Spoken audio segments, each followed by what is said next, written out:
Welcome back everyone. स्वागत है सभी का civil service study YouTube channel पर। यूपी पीसीएस की टेस्ट सीरीज़ चल रही है। अगला टेस्ट लगाते हैं, टेस्ट नंबर 43। इंपॉर्टेंट होंगे प्रश्न।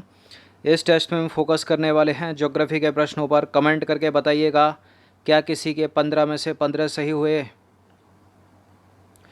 चलिए आ जाइए। जब ये टेस्ट रिकॉर्ड किया जा रहा है तो आज है 22 मई 2020। क्वेश्चन नंबर 1, निम्नलिखित कथनों पर विचार करें। दो स्टेटमेंट है यहाँ पर, बताना है कि इनमें से कौन सा करेक्ट होगा। ब्राज़ील में कहवा के बागों को फजेंडा कहते हैं और दक्षिण अमेरिका का कहवा निर्यात करने वाले प्रमुख पत्तन सेंटोस पत्तन हैं। करेक्ट हैं दोनों के दोनों स्टेटमेंट। इसका आंसर हो जाएगा ऑप्शन नंबर सी। तो देखिए, उपरोक्त दोनों कथन सत्य हैं क्योंकि ब्राज़ील में कहवा के बागों को फजेंडा कहते हैं और साउथ अमेरिका का कहवा निर्यात करने वाला प्रमुख पत्तन सेंटोस पत्तन है। आ जाइए क्वेश्चन नंबर 2 पर। निम्नलिखित कथनों पर विचार करें। अटाकामा डेजर्ट में नाइट्रेट के भंडार पाए जाते हैं। देखिए, यदि मैं निम्नलिखित को इनमें से पढ़ता हूँ या अटाकामा मरुस्थल को अटाकामा डेजर्ट पढ़ता हूँ तो कोई द्वंद्व पैदा मत रखना अपने माइंड में आप, क्योंकि ये तो एक तरह से पढ़ाने का तरीका हो गया ना। आप मरुस्थल ही पढ़ो या डेजर्ट सुनना तो डेजर्ट सुन लो। तो देखिए, अटाकामा मरुस्थल में नाइट्रेट के भंडार पाए जाते हैं। दक्षिण अमेरिका के पश्चिमी तटवर्तीय क्षेत्रों में समुद्री पक्षियों से प्राप्त खाद्य को ग्वानो कहते हैं, जो फास्फोरस का समृद्ध स्रोत है। कौन सा सही है इसमें?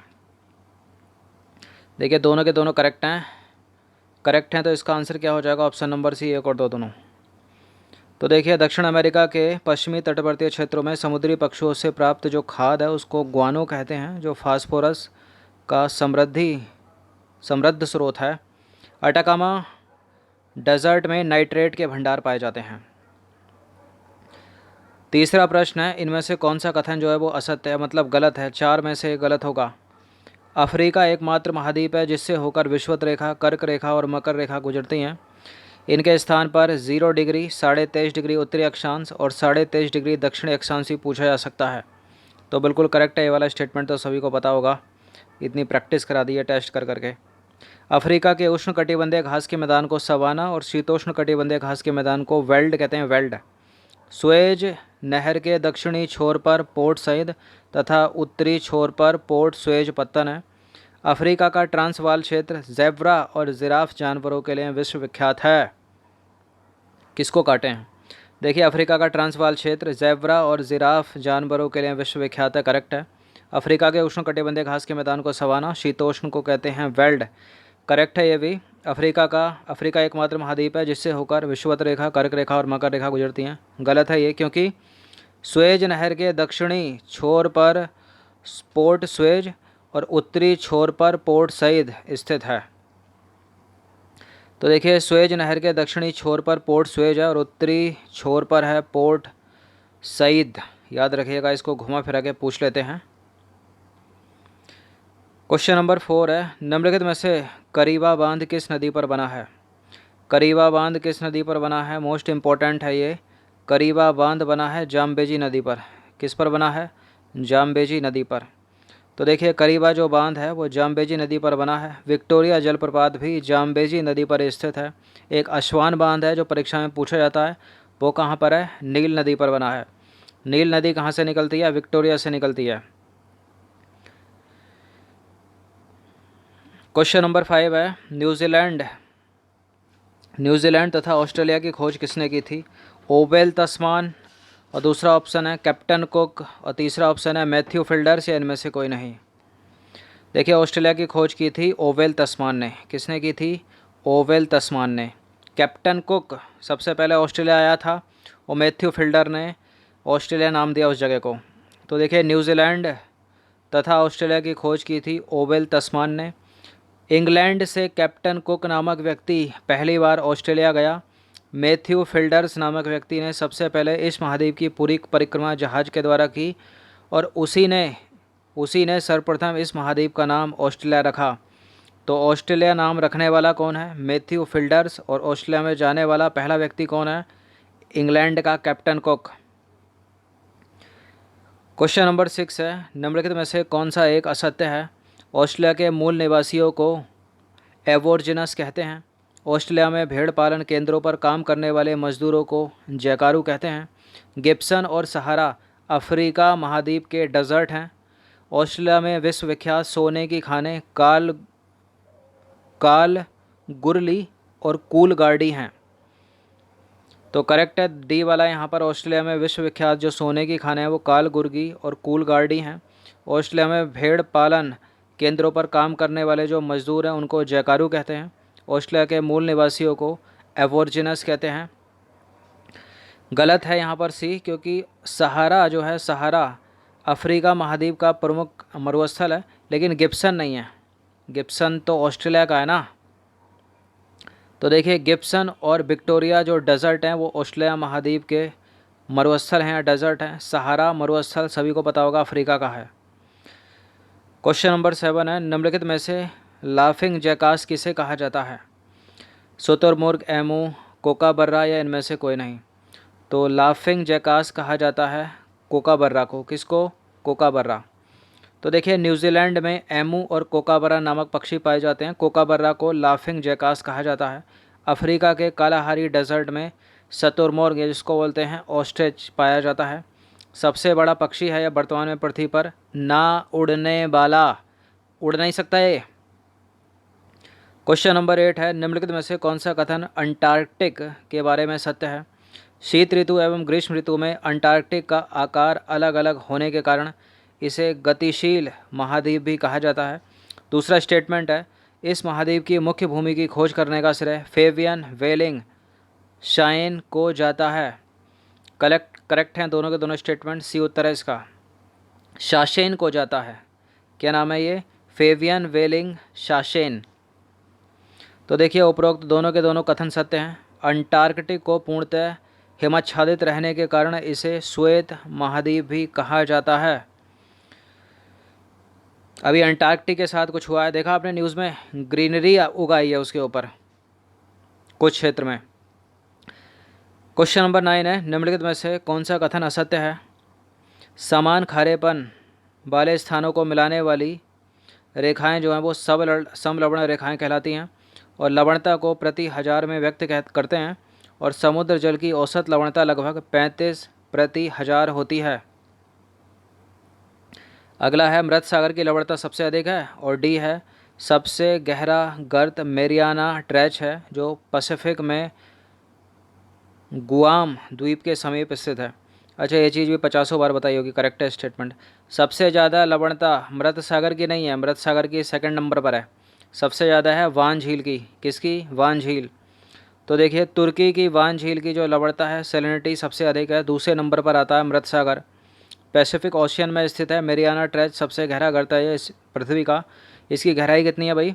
इसकी गहराई है 11 किलोमीटर। इसे चैलेंजर गर्त भी कहा जाता है, जबकि चैलेंजर कटक अटलांटिक महासागर में स्थित है, याद रखिएगा। 10वां प्रश्न है, निम्नलिखित कथनों पर विचार कीजिए। ग्रेट बैरियर रीफ ऑस्ट्रेलिया के क्वींसलैंड के समीप संसार की सबसे बड़ी कोरल रीफ है।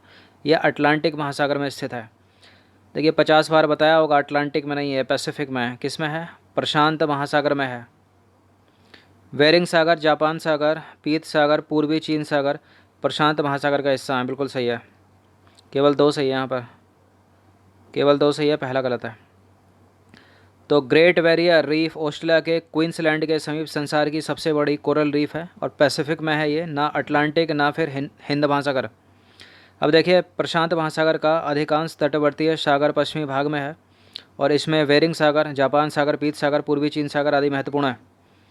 11वें प्रश्न की तरफ अग्रसर होते हैं। निम्नलिखित कथनों पर विचार करें। 2 स्टेटमेंट यहाँ पर बताना कि कौन सा करेक्ट होगा। अटलांटिक महासागर की तटरेखा की लंबाई प्रशांत महासागर एवं हिंद महासागर की तटरेखा की कुल लंबाई से अधिक है। कटी फटी तटरेखा पर बहुत अच्छे बंदरगाह होते हैं क्या? बिल्कुल होते हैं। करेक्ट है दोनों के दोनों स्टेटमेंट। सी उत्तर है इसका। तो देखिए अटलांटिक महासागर की तटरेखा बहुत ही कटी फटी है। इस कारण इस तटरेखा की लंबाई प्रशांत एवं हिंद महासागर की तटरेखा की कुल लंबाई से अधिक हो जाती है। कटी फटी तटरेखा पर बहुत अच्छे बंदरगाह होते हैं। व्यापार के दृष्टिकोण से अटलांटिक महासागर संसार का सबसे अधिक व्यस्त महासागर है। छोटे एग्ज़ाम में पूछ लेते हैं प्रश्न, कोई भी एग्ज़ाम छोटा नहीं है वैसे तो। लेकिन बी, सी और डी ग्रुप में पूछ लेते हैं उसको। अब पीसीएस में तो थोड़ा टफ करेगा ना, स्टेटमेंट बनाकर पूछेगा। चलिए 12वां प्रश्न है, निम्नलिखित कथनों पर विचार करें। 2 स्टेटमेंट है यहाँ पर, बताना कि कौन सा सही है। हिंद महासागर का सबसे बड़ा द्वीप है मेडागास्कर द्वीप। मॉरिशस और रीयूनियन जो द्वीप हैं वो ज्वालामुखी प्रक्रिया से उत्पन्न द्वीप हैं जो हिंद महासागर में स्थित हैं।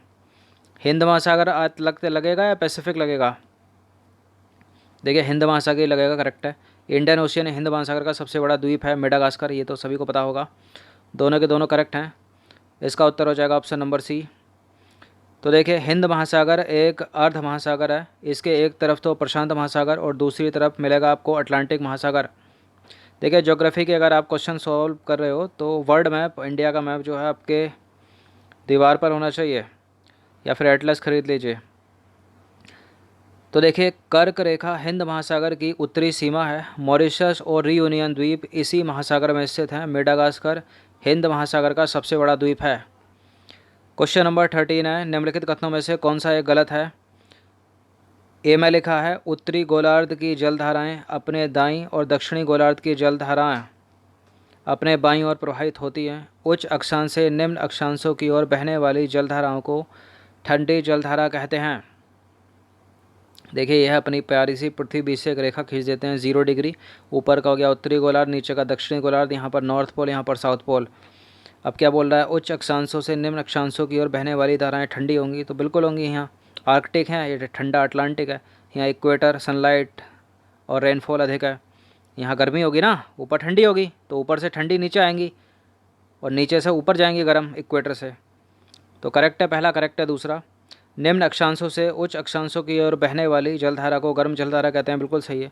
फॉकलैंड की जलधारा प्रशांत महासागर में बहने वाली गर्म जलधारा है। पहली बात तो फॉकलैंड गर्म नहीं है, ठंडी है। और दूसरी बात ये प्रशांत महासागर की नहीं है, अटलांटिक की है। काटो इसको। तो फॉकलैंड की जलधारा अटलांटिक में बहने वाली एक ठंडी जलधारा है। ठंडी गर्म जलधाराएं मोस्ट इंपॉर्टेंट है पीसीएस की दृष्टि से, बहुत पूछी जाती हैं UPSC, UP PCS, MP PCS और बिहार पीसीएस में। क्वेश्चन नंबर 14 है, सरगेसो सी, सरगेसो सागर कौन से महासागर में है? मोस्ट इम्पोर्टेंट है, 50 बार पहले एग्जाम में पूछा है। इसको गलत करके हिंद महासागर मत लगा देना, ना ही प्रशांत महासागर है, यह है अटलांटिक महासागर, जिसको अंध महासागर के भी बोलते हैं, अंध महासागर। तो देखिए सरगेसो सागर उत्तरी अटलांटिक महासागर में स्थित है। यह गल्फ स्ट्रीट, कनारी तथा उत्तर विषुवतीय धाराओं के चक्र के बीच स्थित शांत जल का क्षेत्र है। सरगेसो सागर को सबसे पहले स्पेन के नागरिकों ने देखा था। सरगेसो सागर को महासागरीय मरुस्थल के रूप में पहचाना जाता है। इस सागर के तट पर मोटी समुद्री घास तैरती है और इस घास को पुर्तगाली भाषा में सारगैशम कहते हैं। क्या कहते हैं? सारगैशम, जिसके नाम पर इसका नाम पड़ा सरगेसो सागर। क्वेश्चन नंबर 15 है, निम्नलिखित कथनों पर विचार कीजिए। लालीना एक शीतल जलधारा है जिसकी उत्पत्ति पेरू के तटवर्ती क्षेत्रों में होती है। एल नीनो एक गर्म जलधारा है जिसकी उत्पत्ति पेरू के तट पर समानांतर उत्तर से दक्षिण की ओर होती है। एक प्रश्न इससे रिलेटेड बना के पूछा था, उसका उत्तर आपको पता चल गया होगा उसमें कौन सा एक सही होगा। उसमें सबसे लास्ट वाला सही है। जो रीयूनियन है वो एक ज्वालामुखी है, ज्वालामुखी द्वीप है रीयूनियन। लानीना एक शीतल जलधारा, करेक्ट है। एल नीनो गर्म जलधारा, जब एल नीनो भारत में आता है तो सूखे की स्थिति पैदा होती है और जब लानीना आता है तो अधिक। तो देखिए जिस वर्ष लानीनो या लानीना जलधारा की गहनता होती है उस वर्ष भारतीय मानसून ज़्यादा तीव्र होता है, यानी अधिक वर्षा होगी। और जिस वर्ष एल नीनो ज़्यादा प्रभावी होता है उस समय भारतीय मानसून पर नकारात्मक प्रभाव पड़ता है, यानी क्या होता है? सूखे की स्थिति पैदा होती है। तो ये जो लानीना है ये शीतल जलधारा, अगर ये आएगा तो भारतीय मानसून में क्या होगा? तीव्र वर्षा होगी। और एल नीनो जो है गर्म जलधारा है तो सूखे की स्थिति का कारण बनता है। फिलहाल दोनों के दोनों करेक्ट हैं, इसका उत्तर हो जाएगा ऑप्शन नंबर सी। तो ये 15 प्रश्न थे इंपॉर्टेंट, अच्छे से इसका रिवीजन कर लीजिएगा 1 से 2 बार। धन्यवाद। इस पूरी की पूरी टेस्ट सीरीज़ की प्लेलिस्ट बना रखी है, वहाँ पर आप टेस्ट नंबर 1 से लेकर 43 तक पहुँच सकते हो। धन्यवाद। लिंक डिस्क्रिप्शन बॉक्स में